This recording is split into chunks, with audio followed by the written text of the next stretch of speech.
أعوذ بالله من الشيطان الرجيم. بسم الله الرحمن الرحيم. قال الملأ الذين استكبروا من قومه لنخرجنك يا شعيب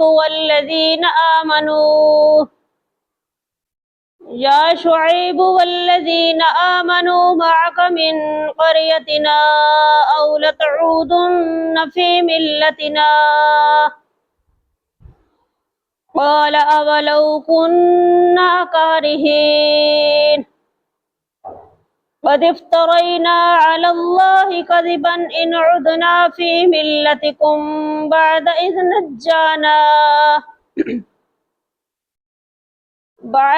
نجانا الله منها وما يكون لنا أن نعود فيها إلا أن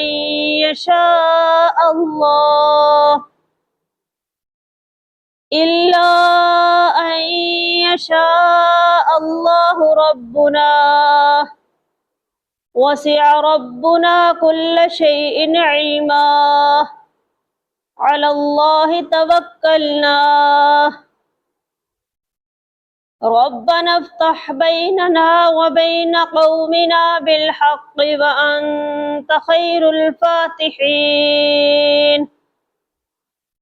وقال الملأ الذين كفروا من قومه لئن اتبعتم شيبا إنكم إذا لخاسرون. فأخذتهم الرجفة فأصبحوا في دارهم جاثمين.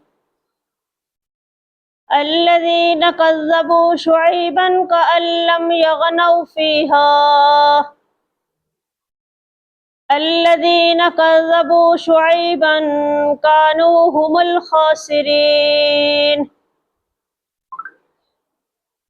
فتولى عنهم وقال يا قوم لقد أبلغتكم رسالات ربي ونصحت لكم فكيف آسى على قوم كافرين.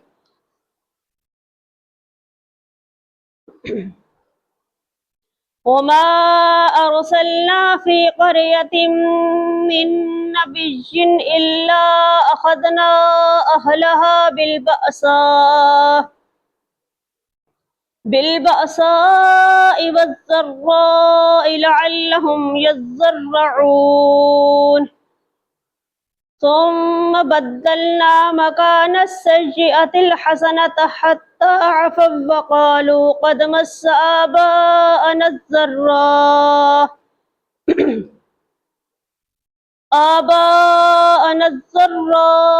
والسراء فأخذناهم بغتة وهم لا يشعرون. ولو أن أهل القرى آمنوا واتقوا لفتحنا عليهم بركات من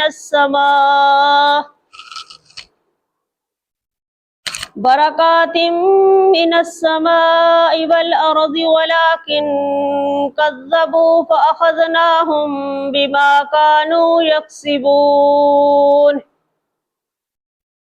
أفأمن أهل القرى أن يأتيهم بأسنا بياتا وهم نائمون.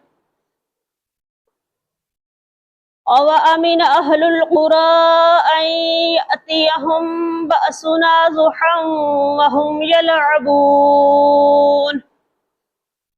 أفأمنوا مكر الله فلا يأمن مكر الله إلا القوم الخاسرون.